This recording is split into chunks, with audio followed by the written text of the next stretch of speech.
Hello friends, today's topic is paying of debt. Let's rant.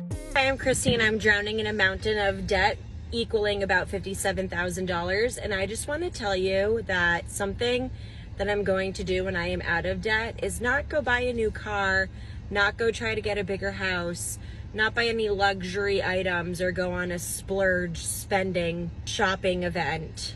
What I'm going to do is up my 401k. And I can't wait for that day, because right now and for years I've contributed only 3%. And while that is something and my company matches the 3%, it's steady growth, but it's not large growth. And I want some large growth in that account.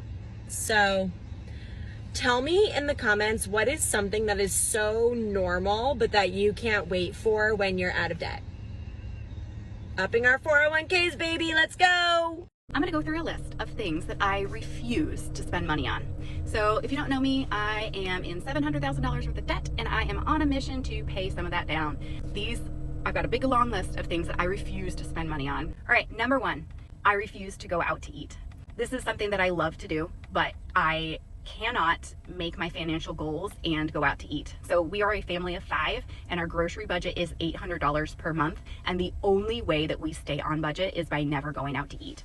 I consider going out to eat if I go to work and forgot my lunch and have to go to the cafeteria. I consider going out to eat if I go to the grocery store and I run through the deli and buy some pre-made pasta salad. I consider it going out to eat if I'm at soccer games all day on Saturday and have to run through the drive-through at McDonald's to get everybody some food in their belly. So for instance, today I have a long class. I'm taking ACLS renewal class. I'm in a different city and I had no idea where I was going to eat lunch, but I brought a lunch regardless.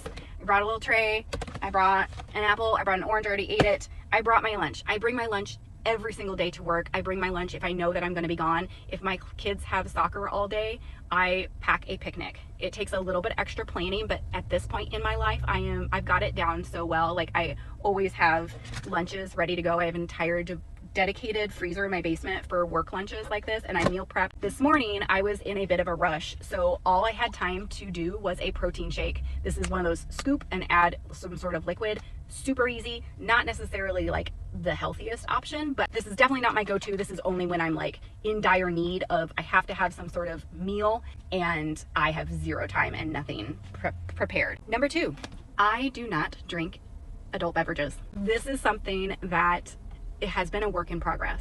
So a couple years back, eliminated drinking from my life, and I can proudly say that it is out of my life completely.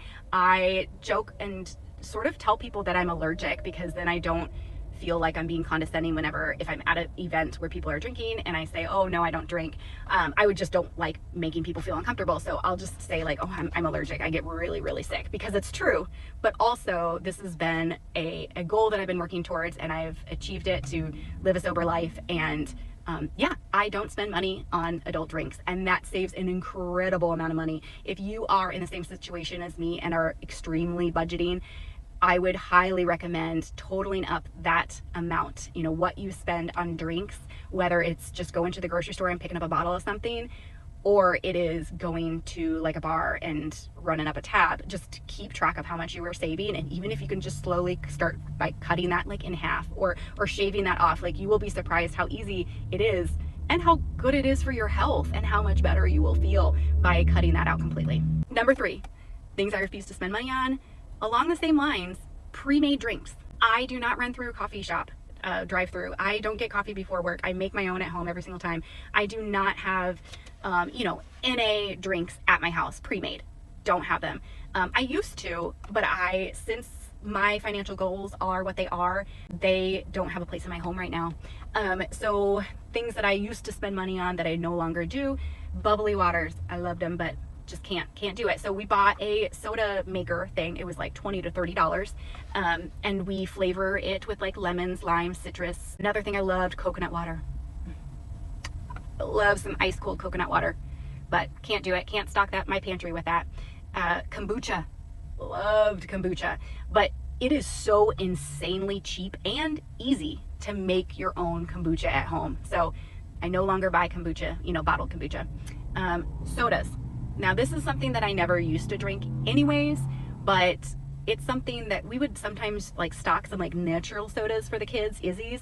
They would just go through them. Like we would even set hard limits. Okay, you only get one a day. They'd still all three want to drink one per day. And it's pricey, even when you do buy bulk like at Costco. So those do not come into my home. They don't have a place with our financial goals being what they are.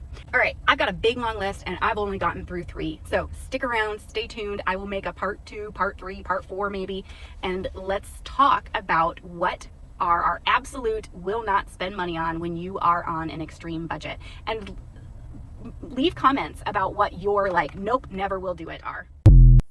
Stop oversharing. Stop oversharing on these apps. Please stop oversharing. Okay, this debt-free trend. You do not have to give them a spiel of your life. Okay? It ain't their business. It ain't a secret, but it ain't their business. It's your business. They not giving you $1. You not asking them for a Cash App, a Zelle, a Apple Pay, a goddamn Square, send them an invoice. You're not asking them for $1. You asking them to do what they do on a regular day. Watch the damn video. Watch the video, like, comment, repost. That shit is free. It's just taking a little bit of their time. They on these apps anyway. Stop oversharing. For one, you got people on this app, they're strangers that don't know you, and they got an opinion. Then you got your family, and then you got your friends. Then you got your old college roommate. Then you got the girl down the street that don't like you. Then you got your ex-boyfriend. Ooh, she ain't doing good. No. Then you wonder why everybody know your business. You're oversharing. It's an app. Sprinkle a little bit, but don't tell your business. You have people that's preying on your downfall. You have people that's gloating in negativity. Don't give these people nothing to talk about. What you want them to talk about, then you share it. But don't get mad when you overshare and then you have all these opinions from strangers and people you know. And people you don't even talk to or like.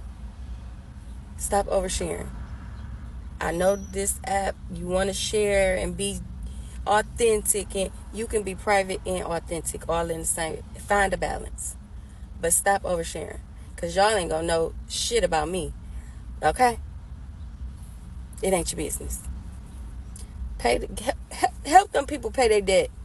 Watch the damn video. They shouldn't have to tell you they got 5 kids and they need a new refrigerator and they need a new this and they need a new roof. It ain't your damn business. You ain't giving them $1. Watch the video and pray they get whatever debt they get cleared. But stop oversharing, y'all. Just stop. Pray. If you want to overshare, talk to God. Stop oversharing on these apps. It's not okay. No. It's giving, why are you doing it? Have a good day. Good morning, y'all. It is currently 7:56 in the morning. I'm on my second cup of cafecito, and you already know we are living, talking, thinking, doing financial freedom. And we're doing it together because nobody is getting left behind. But let's get into it.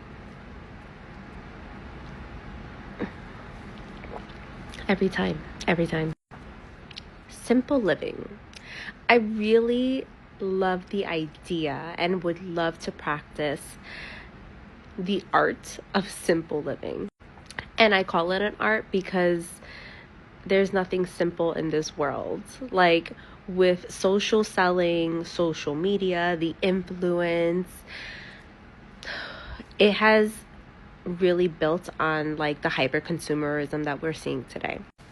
So what I plan and what I want to do and what I encourage you to do, try, whatever, is getting back to simple living. You don't need the latest purses. You don't need the latest fragrance. If you have fragrances, if you have more than like 2 fragrances, baby, you have too many. Come fight me on that because I'm not going to change my mind. And especially if they're like the 3.4 ounce, like you have too much. You know how hard it is to go through a 3.4 ounce? Anyways, I'm coming on here because I am going to challenge you to kind of simplify your life and whatever that looks like for you. Less shopping, less clutter, simplifying your household items or wants, whatever it is, whatever. Let's try to get back to simple living. Like, if you have cable, do you really watch TV? Why not just stream something? If you have a cell phone, like, how much are you paying? Because ask me, Mint Mobile, I'm paying $390 for the year. For the year. So if you want a code, let me know because I will give it to you. Y'all lucky I don't go back to a landline. I ain't going broke for nobody. I know how to live inside my means. I know what I can and cannot afford. I'm not going broke for nobody. I'm not washing nobody else's pocket. I'm not doing any of that. I don't want to even be in debt. So right now, my mindset is totally different from what the world society tells you. Oh, well, you make it look good. Fake it till you ain't faking nothing. If I ain't got it, I ain't got it. And I ain't trying to go out and try to hustle for it either. Like, I wish people understand between a true hustle and just burning yourself out constantly. I'm not always going to be on the go thinking about how I can make more and more money. My soul matters so much more. I understand that so many people have that hustle mentality, but they're going to burn you out. Like, yes, set your goals. Have ambitions. Don't ever settle. But at the same time, I'm not doing that. Like, I'm living within inside of my means. The goal is to be debt free. I don't want debt at all. Call me crazy. Call me weird. Call me whatever. Yes, I wear hand-me-downs from the Goodwill.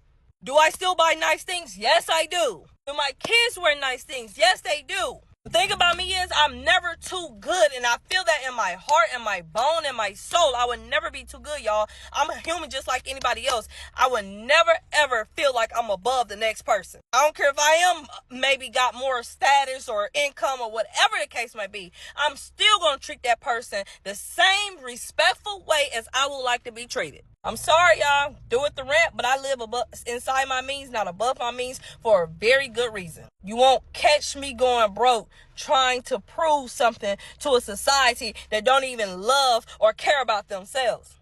Live with inside your means.